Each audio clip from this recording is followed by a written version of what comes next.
Tapos na tayo sa stage 2 na lamig. So, stage 3 na tayo. So, ganito na siya.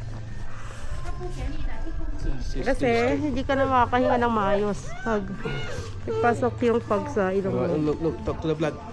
Hello, girl. Yan. Kailangan namin ganito kasi para makahinga pa rin kaming maayos sa taas. So, around guys. So nice.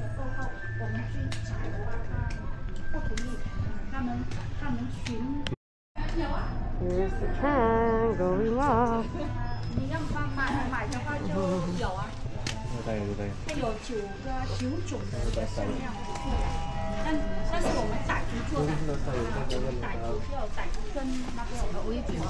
Okay, that's it.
Guys, kakatapos na namin sa Fancy Pan doon sa top, and foggy siya, wala talaga makita, pero okay naman, it's worth it. It's not as bad as they describe it nung nandun kami sa ground floor. Talaga hindi naman siya naulan, it's just foggy and it was really cold.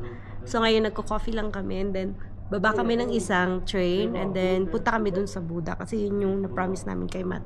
So even though kailangan namin maglakad, we have to go there kasi na-promise namin sa kanya. So we'll just have to push through it.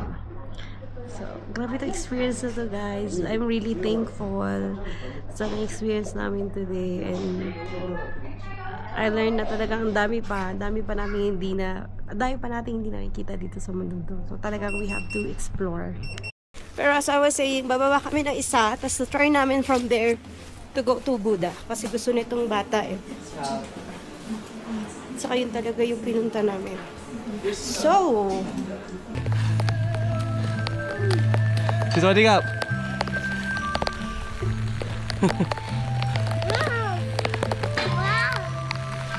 Look at statues. Picture with the Buddha. Like this, because it's ducks.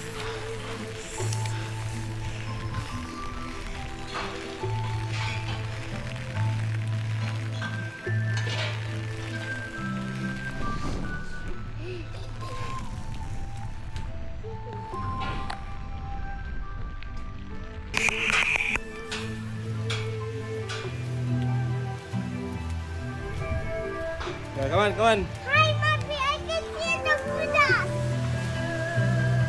so we are back here at Sapa Station and pabalik na kami ng hotel because right now medyo masakit yung ulo ko kasi grabe yung ulan and I need something hot, so mag cup noodles kami kasi hindi na ako energy maglabas-labas. So uwi na muna kami sa hotel, mag rest, and then I'll take paracetamol.